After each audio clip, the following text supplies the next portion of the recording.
Well, since it's been almost a year since we last heard from Dreamworks Animation, they finally came back to us as I just saw their newest attempt, The Bad Guys, now playing in theaters.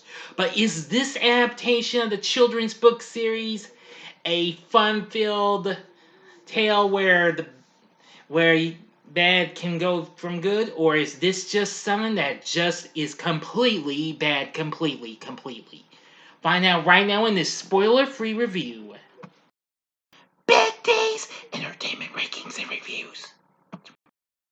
So greetings, my fellow YouTubers, and welcome to Big D's Entertainment Rankings and Reviews. My name's Doyle, better known to you as the Big D, and this time around I bring to you a spoiler-free review of the just now released computer animated crime comedy flick The Bad Guys, released by Universal for Dreamworks Animation, directed by Pierre Perifel in his feature directorial debut, from a screenplay by Ethan Cohen, loosely based on the children's book series of the same name by Aaron Blabey, who also serves as an executive producer with Cohen and Patrick Hughes. The film features an all-star cast that includes Sam Rockwell, Marc Maron, Anthony Ramos, Craig Robinson, Awkwafina, Richard Ayoade, I apologize for mispronouncing that, Zazie Beetz, Lilly Singh, and Alex Borstein. Now, it tells the story of a group of criminal animals who are, upon being caught, pretend to attempt to reform themselves as model citizens, as a new villain has his own plans. Well, so far from what I've seen of this film is just so incredible. It takes place in California, where it's just a world of humans and anthropomorphic animals coexisting. The bad guys are a group of notorious criminal animals led by the cool-headed Mr. Wolf, Big Bad Wolf to you, and known for their brazen thefts while eluding the authorities. Well, apparently, Mr. Wolf, along with his crew that consists of Mr. Snake, Mr. Piranha, Mr. Shark, and Miss Tarantula, are about to try and reform themselves with the help of the character of Professor Rupert Marmalade IV. While they're trying to stay a step ahead of the hot-tempered human chief of police, Misty Luggins. Oh man, let me tell you, it's a real hothead, you know. But anyway, I'm going to say from what I've seen of this film is just so awesome.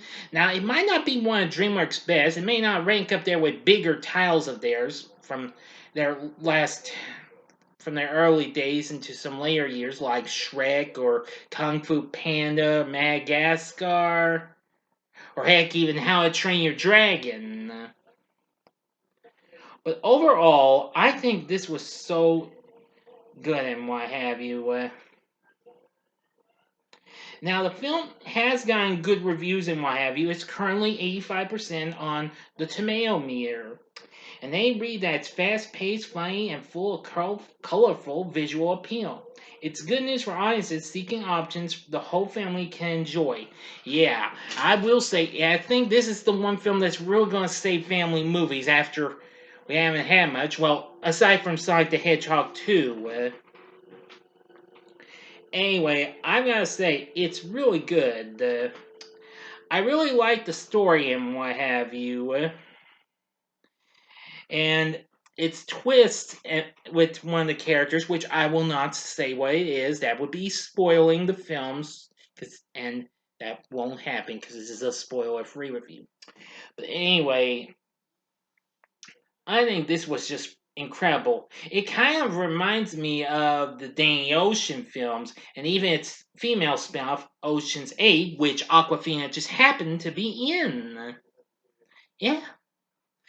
Anyway, it was just so incredible. I liked the direction of the film.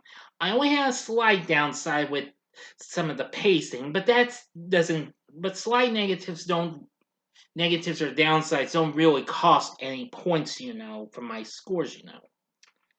But even so, the direction was really good. The music from Daniel Pemberton was really good.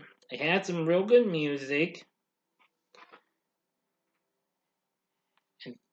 and stuff like that. You didn't even get to hear some stuff, including new song from a song from El King.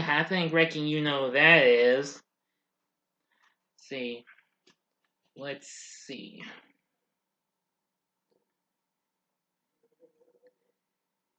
And you even get to hear Brand New Day by the band The Heavy, which is a British band.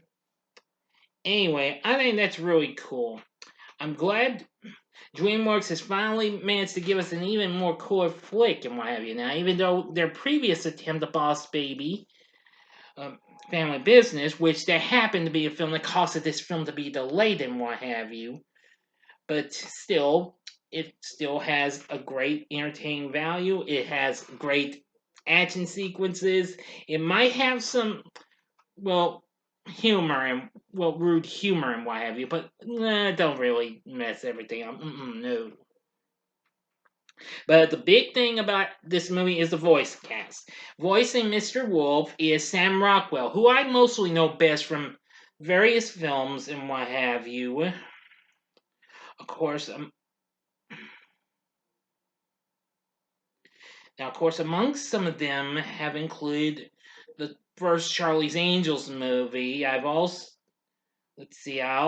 know him from Iron Man 2, as well as 3 Billboards Outside Ebbing, Missouri, and several others.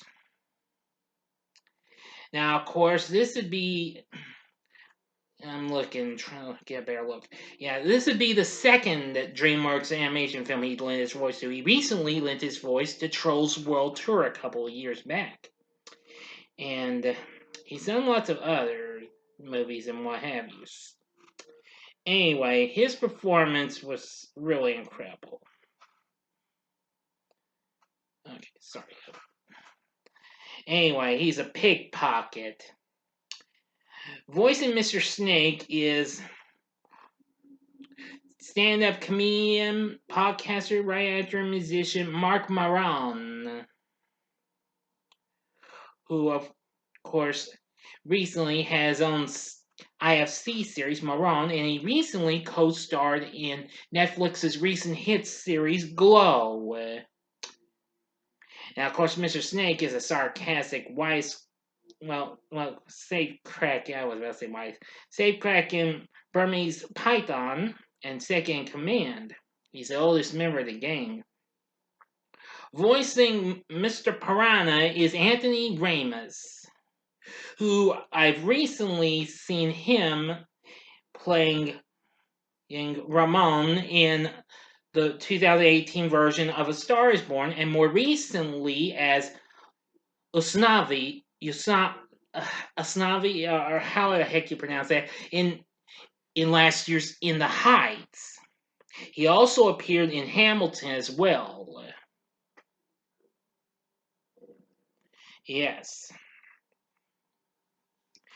Now, Mr. Piranha is a Bolivian red-bellied piranha, short-fused, loose-cannon muscle, and youngest of the group. Voicing Mr. Shark, who is a childish and sensitive master of the sky's great white shark and the biggest member of the gang, is voiced by Craig Robinson. Most of you know him best for voicing LeVar Freight Train Brown on the Cleveland Show. And he's best known, as well as Daryl Philbin on The Office, and more recently, Doug the Pontiac Bandit Judy on Brooklyn Nine-Nine.